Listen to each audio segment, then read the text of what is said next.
Touch with God is an outreach program of the Church of Nigeria Anglican Communion Diocese of Amici. As you keep and maintain a very close walk with God in your daily living, and as you continue to watch this program, In Touch with God, the Almighty and ever-faithful God will take care of every aspect of your life and needs, including eternal life in His kingdom. Why not join us as Right Reverend Ephraim Ikako presents the realities of the Word of God that can change your life? Your life will never remain the same. Out of the world economic crisis, the Lord will create opportunity for promotion in the name of Jesus Christ.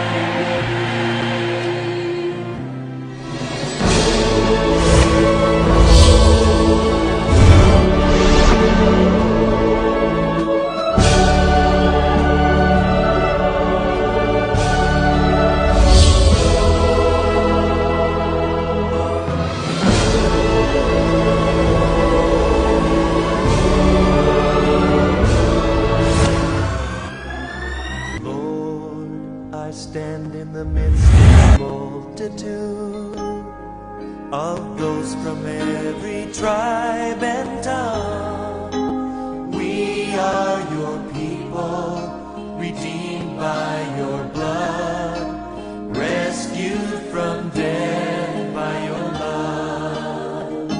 Oh yes, there are no words good enough to thank you. There are no words to express my praise, but I will lift up my voice and sing from my heart with all of my strength. Hallelujah, hallelujah, hallelujah to the Lamb. Hallelujah, hallelujah, by the blood of Christ we stand. Every tongue, every tribe, every people, every land, giving glory, giving honor, giving praise unto the Lamb. Father, we have come to look into your word. Speak to us for these few minutes.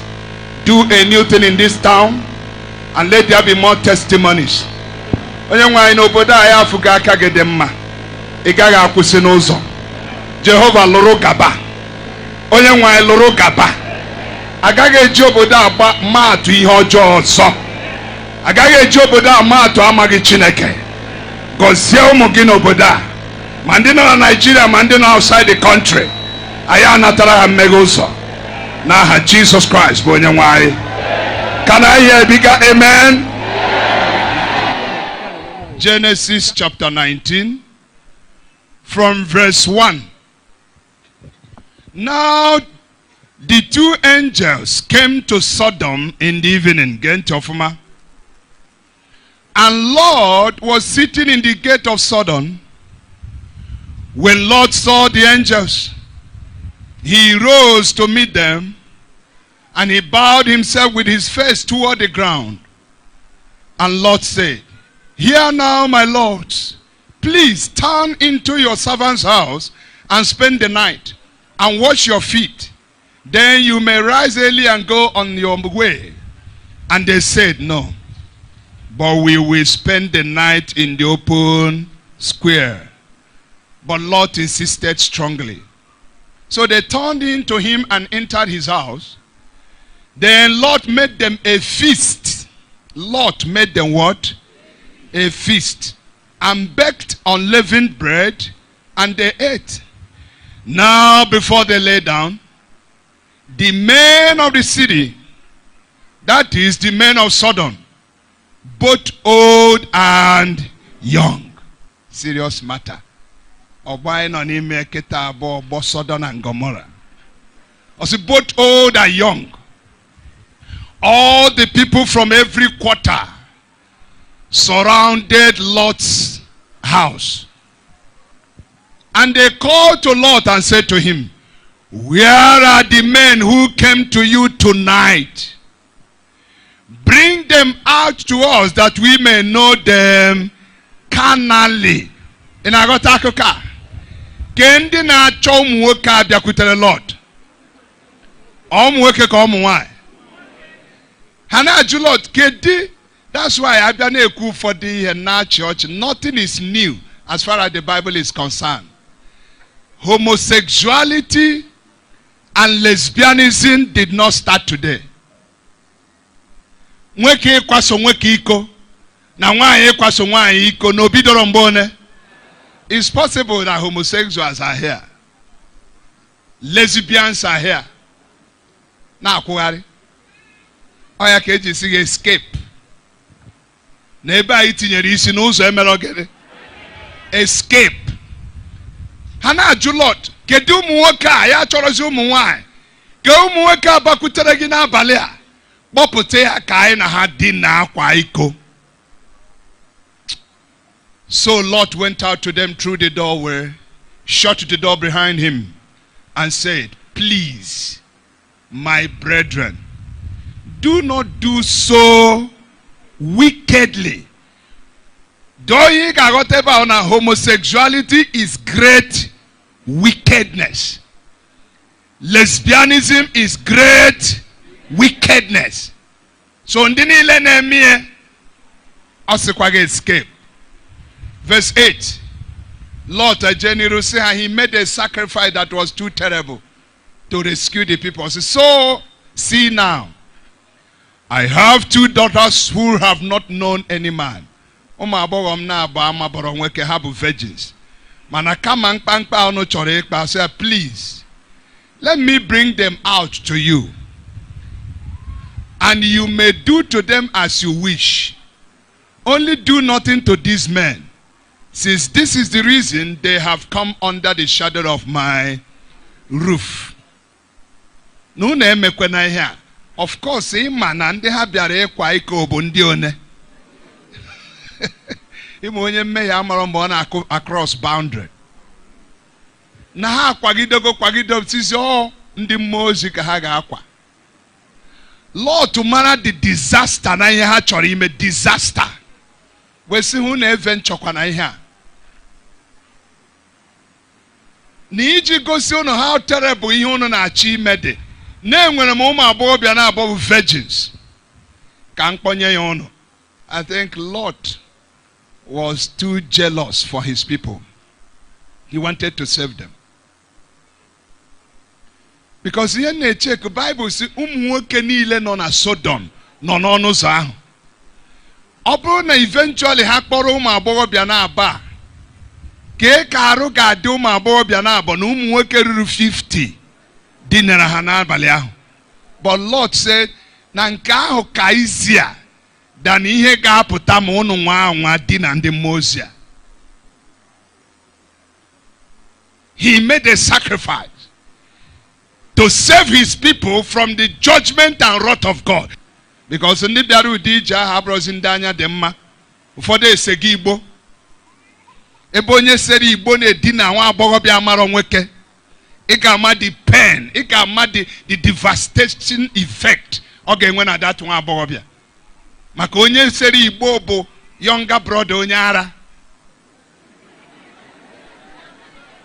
A marijuana smoker or drug user is not up to 1-2 inches away from madness.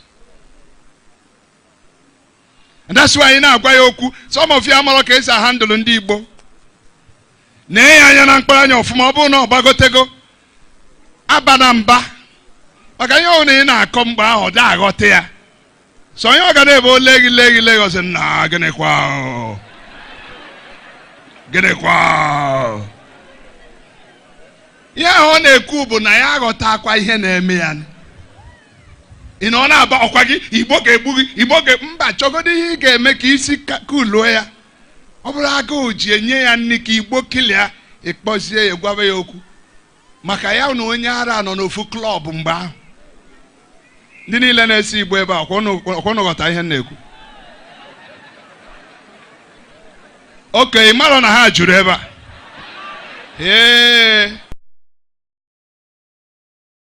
Ọ na-eji so ji ọsọ siga. But that's a serious matter. I say, no. Let's go further. Verse 9 is single sirayana where at the point of closure, here. Verse 9 of Genesis 19 say, and they said to Lot, stand back.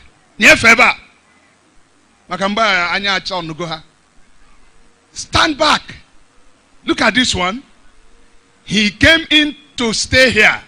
And he keeps acting as a judge. Imana Lot abronyo oboda. So he bido go indigenous and non-indigenous. Nagine kene onye ala. Nke abukwa na onye obia bia binye anyị biara echi anyị na. Now we will deal worse with you than with them if you don't give way. Bible, so they pressed hard against the man Lot. And they came to the point of breaking down the door of his house. When a sinner is under the spirit of desperation, he or she can do anything. That's why the Bible says, do not allow sin to rule over you.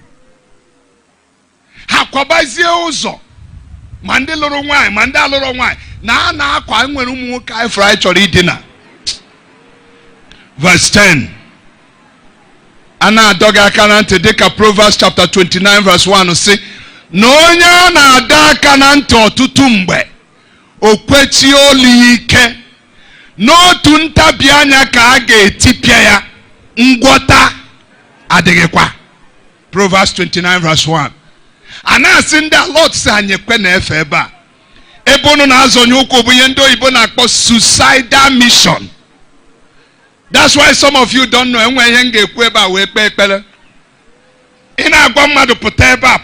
Escape from that thing.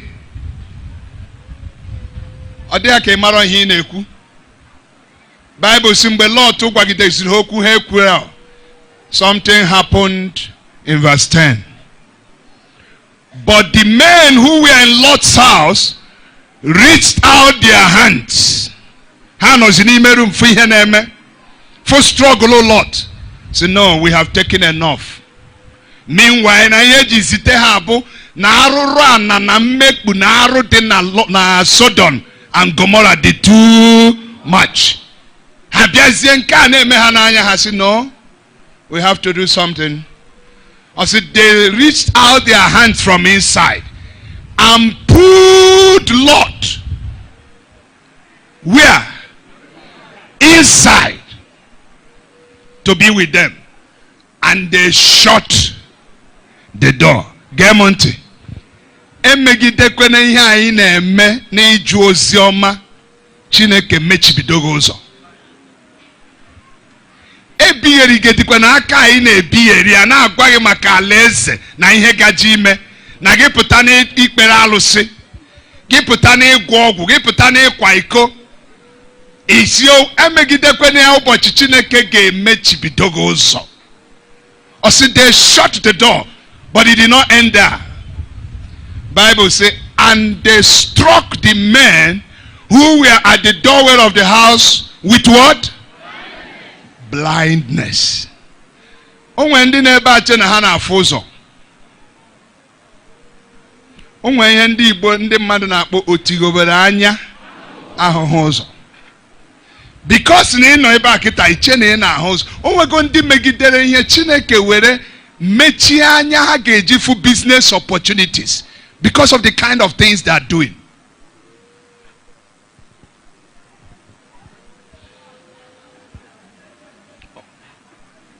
Onwego families, some families, thank God for what prayer is working now. Game Tofma. Amaro mmadụ ole n'ebe a take go time je jụọ history of their families. It is only when you know the history of your family ka ị ga-enye right interpretation to ihe na-eme na be unu. There are categories of families n'ụmụ Uchua. O nwere ndị na-enwe initial potential for success. Gemonti, we are at the heart of ihe ji bịa tata. initial potential for success bụ ha nara agbagote na-ele boys dị ebe ahụ mgbe ha ka dị young na-agbagote a full prospect ịhụ na onye a na-ele anya na o nwere ebe ọ na-eje. But amara m ịchọpụta such families onye a na-ele anya na oya egbu agụ ọ na-agbagote before ihe ọzọ ị na-anụ bụ na ọ lọtana n'ụlọ ahụ ọ lọtara ogoro ọkada from ọkada obido aṅụṅụ mmanya from aṅụṅụ mmanya obido ise siga from siga ọbanye n'Igbo from Igbo ojebe etiti mmọnwụ. O nwere ike isi gịnị ka m ji nọgide Ọnịcha nọgide Port Harcourt nọgide Enugu nọgide Ọka lọtakwa ebe a na-achụ n'azụ. I started well. What is happening to me? Cheke ụmụnne gị niile.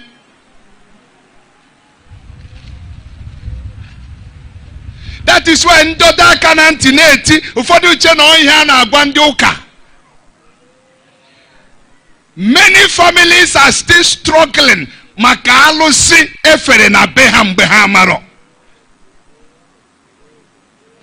Jeghalia n'obodo a today ebe niile asa akpara ike eji ọgwụ kpa ike. Go and see how poverty is dealing with that family. Hey, na nna ha kpakwara ike na mmọnwụ tiri shekere obodo na achịkwa ya na enye iwu obodo kpọrọ isi n'ala. Na mgbe anyị na ndị aka ọkwara azụ ala anyị na ndị ama esi eme challenge anyị na ndị nke eme nka nọ nwoke a pụtara hey gịnị na-emezi kịta ọ pụtachagonu n'ọgwụ unu tolite. Bible si na ndị nna anyị ha arachago kedu ihe a na-akpọ ya mkpụrụ osisi achaghị acha eze a na-erizi anyị nwa gịnị izizi. Lee gị anya kịta otu anyị dị ka ị kwesịrị ịdị. Kedu ihe ndị niile bara ọgaranya bụ ihe anyị ji bido prayer this Umuchu praise. Icheta the first sermon kwuru here. I gave a history here. Some people misunderstood me, but thank God I didn't ridicule anybody. I was citing examples. They say I grew up in this town. Amam no Umuchu so no bodo pataware ego na Anambra State mbetelaka. I know what I'm talking about. We are not talking in the air. Obu tetu rafu no nwere ihe jidere nna gị ịma mgbambọ tọpụ onwe gị na ihe ahụ. Company niile ahụ ha na ndị be anyị nwere ego. Many of those companies can work ruo taa mana nwere ozi nke onye Umuchu na work. What went wrong? Anyị na-akpachi aja na-asụ oyibo na-aka akụkọ. Akpachi bido ya aja. What really went wrong? Why could these people not continue? Kedu ihe ọgaranya ndị obodo ndị ọzọ ji akwụdo nke obodo anyị nwee tenor? Can't we think of how to escape? Sorry, I hope Abumonyo Umuchu so have and then Nakpo is not to insult to anybody. We are tracing history. The last time for my brother before war, I wept like a baby. This is a young man who say, hey, Chukwa who guy nanya, Chukwa to little guy, and Ubochimi Jasper last. Jasper Football Club. Mwaki Beyokwea. The last day I met him in Abuja, I wept. But Jasper ne jizi akpe ego pure water. Mbadi ke bego yo foku or so. And that's how he ended. Gini the wrong with Ogaranya Umuchu. Anaki ono abachi nkete. And I say, nana imere ya, obra ige me, obra aro. Gini ka nana gimere. A bake ojere with that thing omere.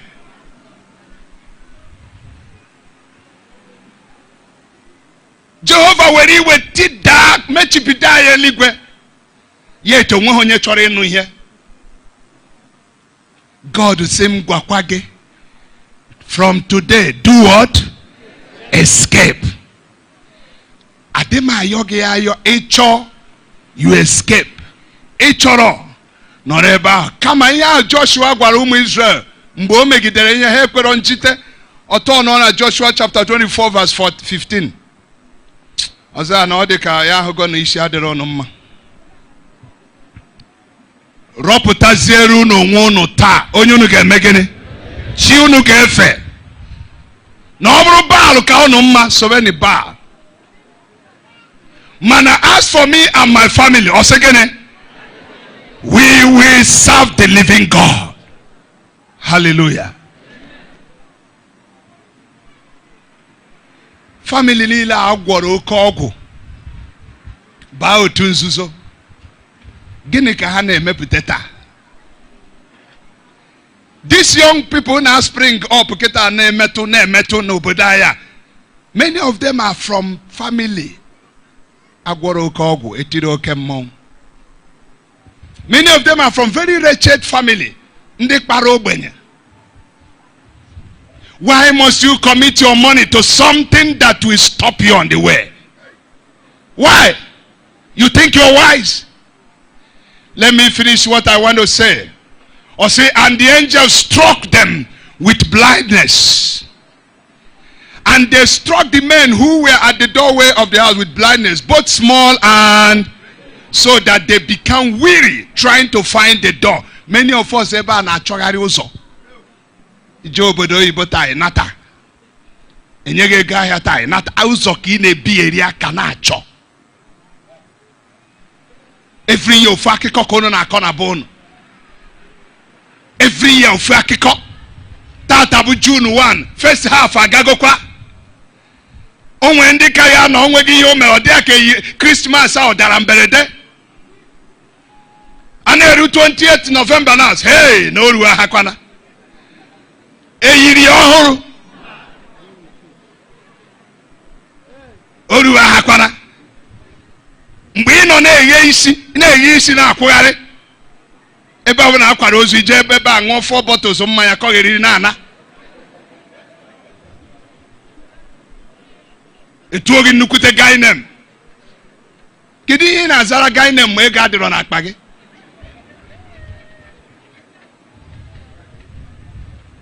We grew up here. I know what I'm talking about. I know. Labor. Eba. Some of you are married na atụ aka ma ndị a na-ene m anya ama. Nwere eba nke last born unu ma ya. Eba ka anyị dịrị aṅụ shasha. Mpụta etuo m nnukwute afa. Mmanya ka na-akpaza bute 10 cartons of golden guinea. Onye Jehova ga-emere ebere ka ọ ga-emere ebere. How I wish you will ask for God's mercy this afternoon. Na ị gaghị achụlata ọgbọ gị n'azụ. Ọ na-abụ disaster na ndị gị na ha toro ịnọkọtazie na asị nna chọrọ ego moto na mmadụ na-anwụkwa na-anwụ. Ihere. May it never be your portion in Jesus' name. Kedu ihe ga-eji chụọ ọgbọ gị n'azụ? You have level playing ground to succeed. You misuse your own. Jeoka cha. Bekpelo cha. Sọpụrụ Chineke mba. Sọsọ arụrụ ala ka iketere na village. Onwe onye lọta anya mama ya ego ọ ga-ejiri nri agadi nwaanyị nọ n'ụlọ abalị ya ma aja bata. Nagari ego. Ikpunye mmọnwụ n'anyasị. Ịnwakwa ya nwa after program anya kpọọ gị ebe ahụ. Jee chụba ọgbọ gị. Jee enwere ndị gị na ha toro n'obodo a. Why should they come back with vehicle na-aba n'ụlọ ha rụrụ ị na-akwụgharị na nkwọ? Ebunye gị ọkụ na-apụ anwụrụ. Were na-eso mmọnwụ. O so n'aka na-eti ọgwụ ndị ọgwụ. Agwọ ọdọgwe. Isoro mmọnwụ na-agagharị. nwatakịrị onye nke na-esoghị azụ anọ na air condition Range Rover 2016 model gbanye AC wee na-abịa gị nọchie n'ihu Range Rover asa mekwa mmọnwụ o si na window nye gị 1000 say dara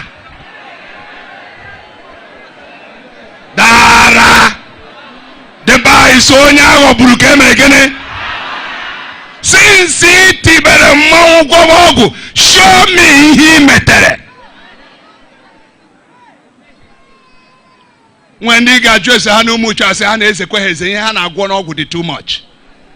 N'obodo a some young men mụ na ụfọdụ toro so a na-akọzi ka ha si agwọ ọgwụ kịta na-adị surprise. Mụ na ụfọdụ ga primary school asị na ọkwa ha ka a na-eze n'obodo a kịta na ha na-agwọ ncha. Inebe onye a na-agwọ ọgwụ enwe obodo m na-abata asị m na ya ifu na closest neighbor ya bụ poverty. Igbute akwụ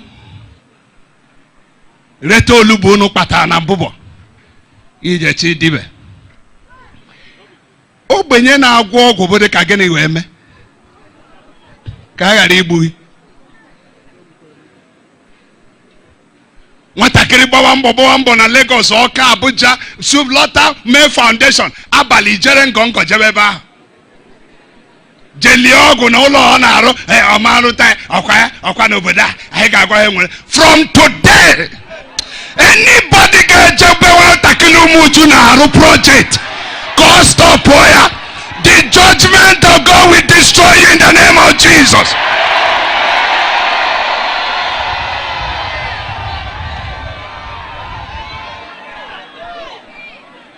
Ebe ikpebiri ịla n'iyi ụmụaka ụmụ uchu niile ọ ga-ala n'iyi. Nwatakịrị gbawa mbọ gbasịa lọta n'ụlọ ka ya rụta ụlọ ibilie n'abalị try ya ọzọ, try it again. Oge ruo mgbe anyị ga-amakwana ndị bụ ndị. Enwere abụ nna egewa ndị nchịa ike o ike o ana m akpọ ya ụta ana m akpọ ya ụta ebelebe gata egbu ka anyị mara ndị ike gata agwụ n'agha. Ọkwata after today n'obodo a nwatakịrị ụmụchu wee tagide afụfụ bịa ịrụ project be nna ya, mmadụ wee kunie ime ọgwụ ka ọ kwụsị. N'ụtụtụ Jehova ga-ebudo gị agha. N'ehihie the Lord will condemn you. N'abalị the Lord will condemn you. And that project must be completed in the name of Jesus. Enough is enough. Bible says ha na-ebigerizi aka na-achọ ụzọ because of ihe ha tinyere onwe ha na ya. Mara m ihe tinyere onwe gị, mara m ihe tinyere onwe gị na-achọzi ụzọ ọganiru. Mana God is a God of second chance. He can help you today. Onye no ihe a m kwuru. My God can still help you. Ka anyị gụba wee chịkọta. They were weary trying to find the law. Lezie ihe ndị ahụ gwa Lord anyị na ha eru ebe anyị ji gbakọ ebe a. Lee ihe ha gwa Lord. Then the men who are angels said to Lord, have you anybody else in this house? Son-in-law, your sons, your daughters, and whomever you have in this city. Na enwere ihe chọrọ ime na ndị ụmụ uche nwere ihe chọrọ ime. Or say, take them out of this place. This is a serious matter. Lord, na ebe ifo na ihe eruo na challenge odea. Ka amarazi onye ka ibie. O nwere onye ka nwere n'obodo a bụ onye nke gị, ndị ọgọ gị, ụmụ gị ndị nwoke, na ndị gị na ha dị related n'obodo a. O nwere onye ị nwere. Take him here. Take him out. Why? Are you still following me? Or say, why?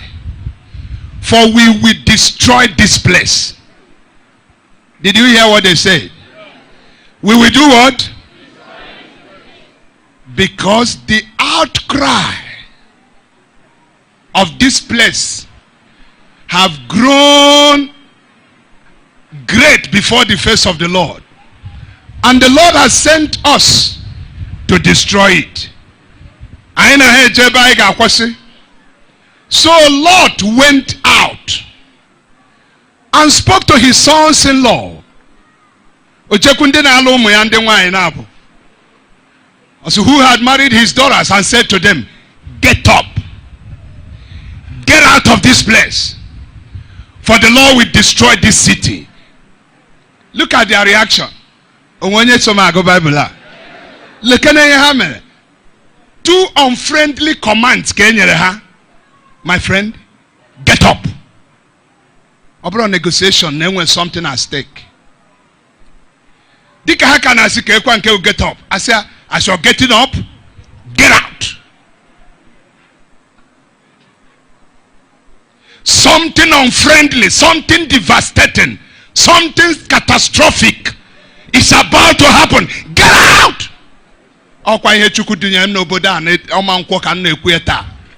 God is saying, get out. Something is about to happen. But Bible says, but to his sons-in-law, Lot seemed to be joking. Which means under Marochineke Kokeberomia. Ndade joker, like some of us. Ide check is monya or bonye na joko bu nganga moto tokombo bata. And I say Ankechi, take a night tawaraho, take a night tawaraho. Chineke with Papa Tanken, or Chineke with the water edge as swag. Obros yogo on a water. Copa Jirim Mwagi why batabetie kuru kitibam from day one on where respect. And the easiest way you may have, make sure your daughter is a university graduate. When you be backing and stronghold. Also, go to a private school every month. Something na bate anaka. Onwe get level of umpariaga pari debe. Abro na toothpaste here go na akware. Na akware. Aza nkechi ke ogene. As whenever I got yota, then I had the yota toothpaste. Say, because parent and them, parent and them, pere. Here I did not eat your toothpaste. Bible says, "Dog I had where a lot to go has so you name again." Bible labia. Obunu ofonye nanka ya na-etu uru kana chukwu. Uru kana chukwu. Mmechacha njonu since ichibere ọzọ ichitere gịnị? Nye go fu agbadagba ahụ ọzọ. Otika mpio. Na akwụgharị. Na ndị ọzọ nwere nzukọ ivilie yi peteri. Enweze ka esi ke otu ebe ejere nzukọ ọzọ ahụ ịdọnye ọgụ. Ihe na-anya ọgụ abụrụ na otu adịrọ ma ọ na ijihie. Iwuru onye na-alụ ọgụ rinne na nzukọ ụmụnna ọ bịa mbụ problem ya.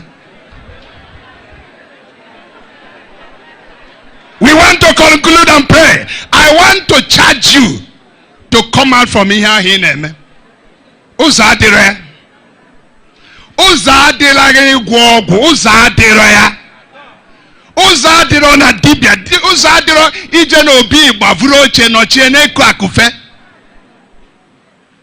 Oge adịrọ ibu ite ọgwụ apụta na nkwọ. A na-emeghe ọkpa ọcha. Ya etu ọkpa gị dị oji n'ime. A na-ahụrụ gị ọja. Onye hụrụ ọja hụchaa ihe ọ ga na-agwa gị, some of you ada anụ ọja. Pọlọtakwa. Ebe ka ijegoro ị na-apụlọ. Ya ka a ga-ahụ udoro gị ọja. Lakpuo n'anyasị. Umazi je by condition beha. But I will singlet. Nefedi bias. I should say a bomb mother. I should say a bomb mother. It is a mouth. What a carry again on Quabanyam Okuna be a tina AC. But you also Yabani in a fact of singlet. I'm talking on Imuchu dialect. I told me Sullivan Nukua on a cheba. Guy where I so buy go here. And how did we conclude? Let's conclude. When the morning dawned, verse 15, the angel said to Lot, urged him and said, hurry! What did they say?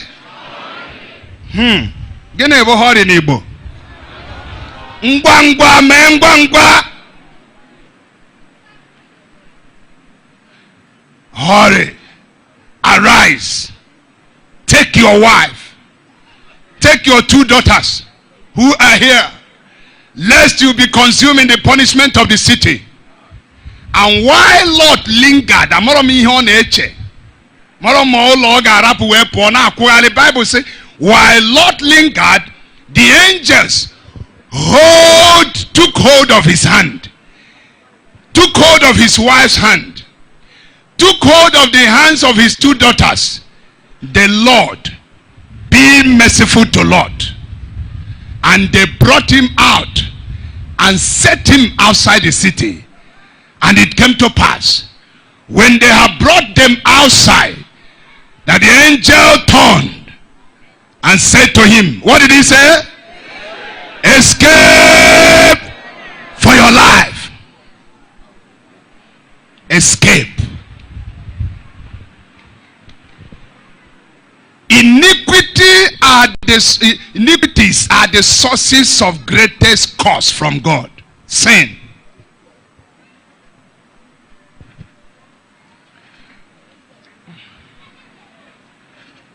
I want to summarize in 2 ways. 1.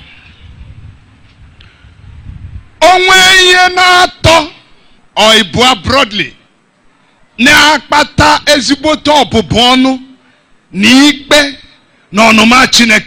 are 2 major things.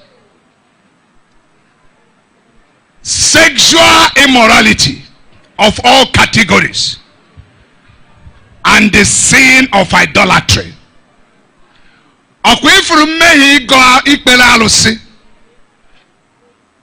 Which I see abroad and obodo di iche na ala Igbo now. Young men are coming back to revive idolatry. N'obodo di iche I travel a lot. Onye me na eka na ekwu na abali. Ona akọrọ m ihe na-eme na be ha. Na ihe ụmụ okorobịa na-arụ kịta onye si Lagos lọta ọ na-amụ ka esi eme dibịa. Because no one nke asị dibịa mana o mekata ya ofu onye ọgwọrọ ọgwụ go ihe moto. Ụmụ okorobịa sị na ha emeteri ego na dibịa na ha si Lagos na-alụ na village na-amụ dibịa. Geenụ m ntị, I'm not a roadside preacher. What I will say now, take it or leave it. Some of you chene ịga alụsị bụ ịkaje pichata nukuto osisi dobe na enye ya ọjị. It's part of it, mana nke ahụ nke mgbe ochie. Satan is a very good strategic man.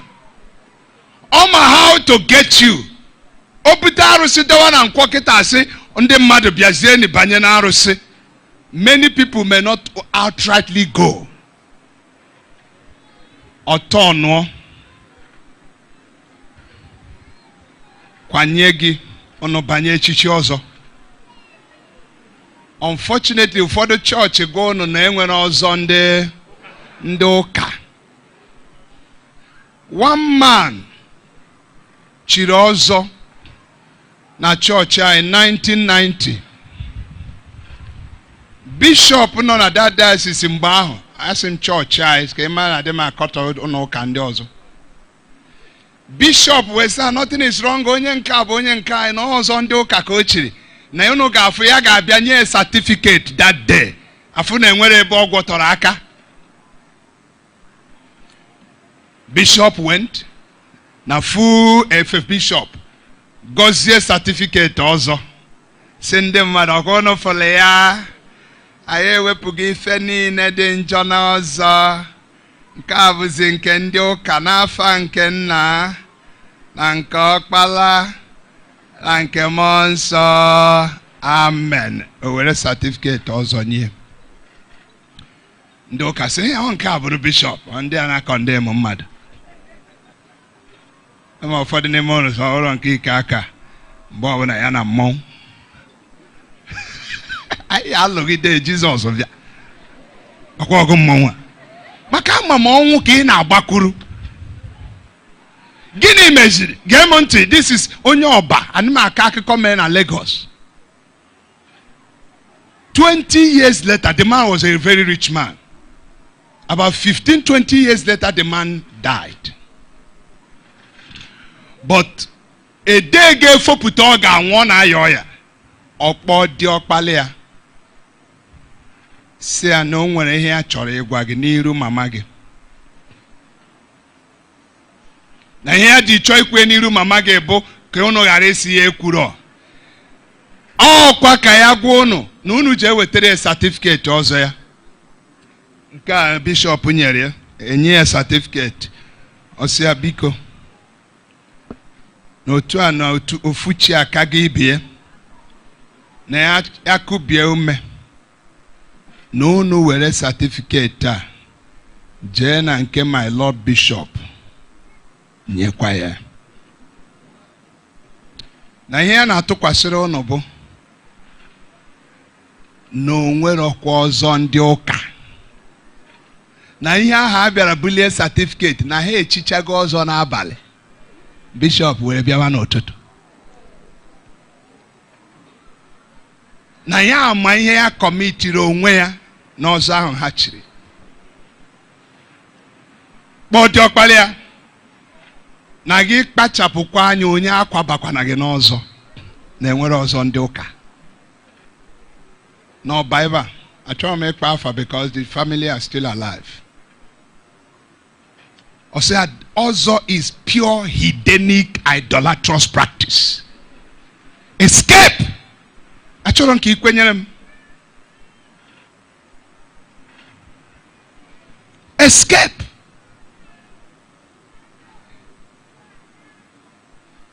Satan lekata nke ọzọ ụfọdụ n'ime unu achọrọ ichi ọzọ. Also, kwage ya ga-adọgide gị donye gị n'ịgọ mmụọ in a modern way. Some of you amaro mgbe papa unu nwụrụ.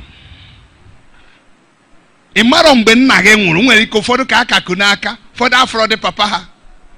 Ekwensu tọnụọ na mepere unu society ndị Ogbuefi.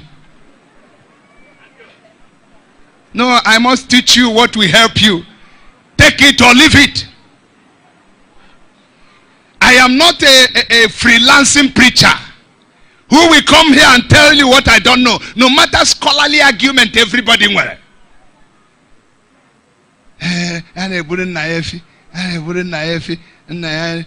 Do you know the intrigues, the secret of Igbuefi?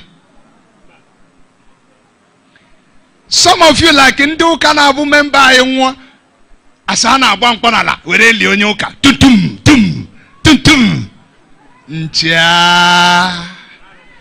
Agurum African traditional religion, Guru Yanisi. Igbuefi na Igbo bụ pure hedonic belief. Ekwensu jejide ndị mmadụ kpudo hiru n'ala. Tinye ha n'ịgọ mmụọ. What is the simple meaning before we pray? Na onye hide nwa mgbe ahụ. They believe na enwere many obstacles. Amankwe ya gaa n'ala ndị mmụọ easily. So in order to make ọ gaa easily, na aga na-agba egbe wee na-ekilere ya. Church will believe that. A na-agbara ya egbe wee ekilere ya ụzọ. Jesus mere gị nwee ụzọ. Jesus said, I am the way, the truth, and esemba na agba egbe tutum. Another thing bụ igburu onye nwụrụ anwụ efi mgbe ọ nwụchagoro, ọ bụrụkwa iji efi gbakwa ozu. Ịmanya akwa dọọ ya otu a, rasị ogbuefi onu werezi azụ aka na-ekene mana o kwesịrị ịbụ obe aka ka eji ekwe n'aka. Isi nye m ịtọ ogbuehi nna nyere go. When you do that, take it or leave it, one day the trumpet will sound. Aga m eguzo n'iru Chineke sị ha n'etiti nkwọ ka m nọrọ dọga aka na ntị sị gị gbanarị ihe a na-eme. This is idolatry, masquerading. Igburu onye mara mgbe ọ nwụrụ efi gbanarị ya. Once you get involved in that, you are getting in what we call necromancy. Necromancy is consulting the dead on behalf of the living and initiating the living to the club of the dead. Idenya afage no kwenyere na ihe anyị kwuru ogbuga efi denye na afa ya no member. You are an idolater. You may not believe me. Ndị na-asụ Igbo nwere ike ịsụ ya. Ndị bụ omenala n'isi nwere ike ịkọ ihe sọrọ ha. Mana ihe Jizọs sị mbụ na mbịa agwa gị ma ị ga-anụ ma ị gaghị anụ. Na ya chọrọ ịgọzi obodo a. Ya chọrọ ịbata na be unu mee something. Ya chọrọ inye unu testimony. Mana unu ga-agbanarị ihe ndị a. Unu ga-ezere ịkwa iko. Nwere ịkwa iko nke na-ewu kịta. Ụmụaka ndị nne na nna n'ebe a unu bụ tigowere anya ahụrụ ụzọ. So many parents, because Satan be aware with idolatry of fornication and immorality now. Are you aware? Now some of you neighbor, na nwa gị nwoke na nwa gị nwaanyị a iche na arahụ n'ofurum. Are you aware ha na-akwa onwe ha iko? On a system nọ na ya, I hear a lot of terrible things. Because of pornography, ekwensu ewere n'imege Facebook ile video clip 10. 9.5 bụ ndị na-akwa iko na ndị gba ọtọ. O nwere agenda. Many of the young people now are wasting in immorality. Many young people here aka ji ha. Escape. We are about to pray. Why are you struggling without success? Is there anybody here ga-agwa onwe ya eziokwu na o nwere ebe ibinyere aka? Chineke zipum dịka o zipụrụ mmụọ ozi na Belot na Sodom sị ya, go and tell these people to escape. Na ya chọrọ ịgbadata n'obodo a, ndị ọjọọ niile dị n'obodo a, ndị niile na-agwọ ọgwụ, ndị niile na-promote idolatry, na ya bụ Jehova chọrọ ime ihe ọhụụ. Ọ sị gị mana gị gbanaga. Kedu nke ị na-eme?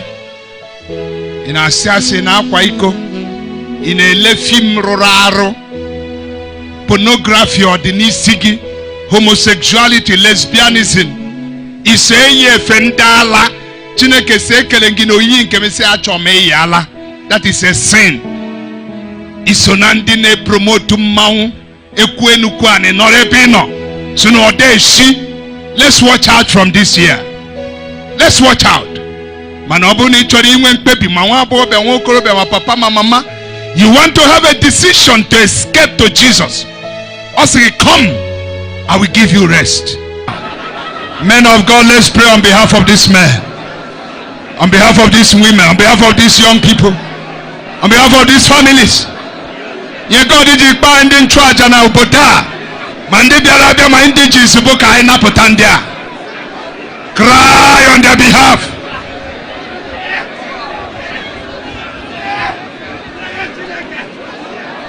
Bee akwa na ka ezinụlọ gị a, business ya, marriage ya.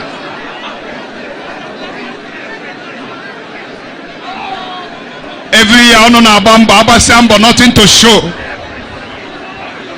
Moto ịbata na bụ na dị ka arụ ga-eme. Say God, it will stop. It must stop.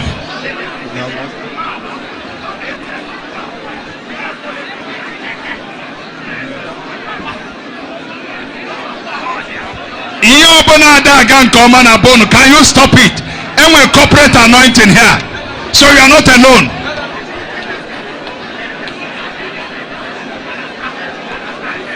What is that thing? Even as a pastor, you have nothing to show. Pastor gave a pastor in here and watch. Pastor board. Can you say, God, this story must change? Whatever foundation, dinabonu, si Jehovah ya tidaya, nto alobu na ewetego organiri na bono, si ya tidaya. Kai!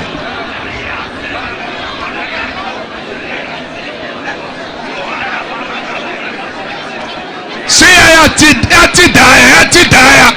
There is going to be a new beginning. We are escaping from failure, poverty, stagnation, infertility, barrenness, unemployment, and idleness. Chikote Konegia, summarize. In Jesus' name we pray.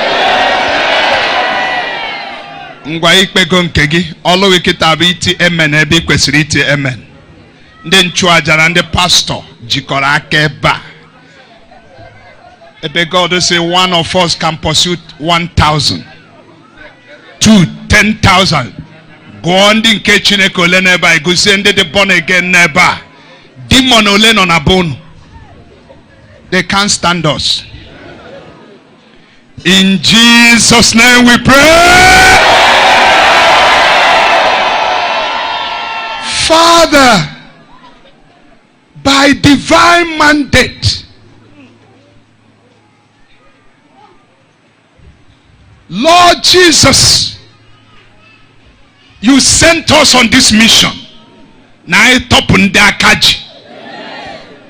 Aya banyena family obunadi represented here. We don't want to know the ancient foundation.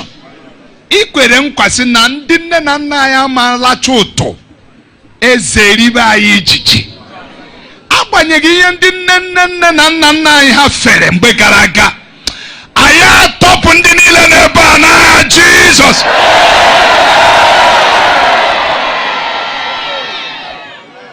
Anyị eropu bịam n'ezinụlọ unu.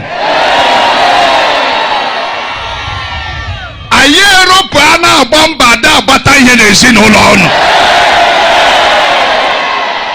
Anyị eropu ihe ihere na ihe mmekpu n'ezinụlọ unu. Ebe niile eluigwe si mechibido unu. Anyị emeghere unu ụzọ ọhụụ. Ebe niile ekechiri mmadụ na family unu. We command you to escape. Escape.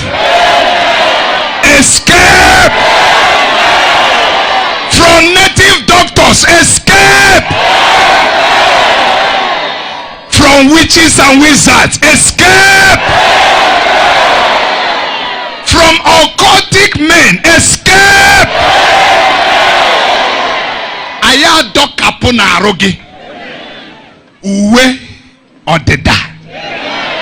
Uwe ihihere. Uwe agaginiru. The garment of operating under closed heaven, we tear it away. From now, just as the angel led Peter from that prison, the servants of the Lord, here gathered under the unction of the Holy Ghost, we are pulling you out from whatever prison the enemy has put you. Ayi jobara. Obara ne degari history family. Receive a new record. Receive a new history. Receive a new testimony. Receive a new miracle.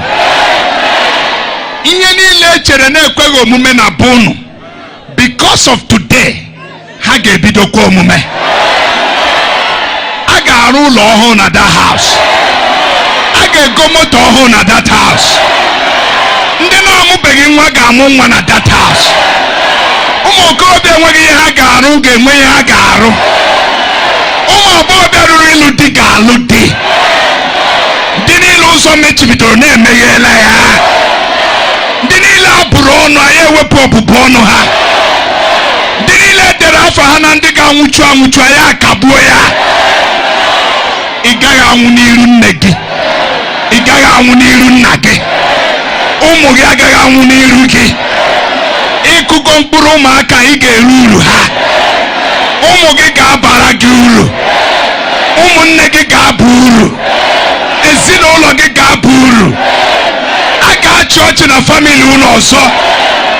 A ga-eke invitation ihe ọma. A ga-enwe mmeghe ụzọ ọhụụ. Ka ọ dị otu a n'aha Jizọs. Bido taa, ọnụ ọbụla akọchara gị Jehova ga-akọcha ya. Bido taa, ebe ọbụla a ga-ega nyoo na ugogbe, ka enyote ụmụnne gị, ka enyote di gị ma ọ nwunye gị. Ngwa ngwa ha nyoro n'ugogbe a, ihe niile na-enyo n'ugogbe a anya ga-akpọ ha n'aha Jizọs. Ebe ọbụla etinyere kii si na ọ iji gbachie ọganiru na ihe ruoro unu, aka niile ji kii ahụ, ka aka ahụ dị paralyzed. Ka aka ahụ dị paralyzed. Ka kii ahụ kpọghee. Ka kii ahụ kpọghee. Ndị niile bụ ọya bịa ebe a, anyị anatuo ọya.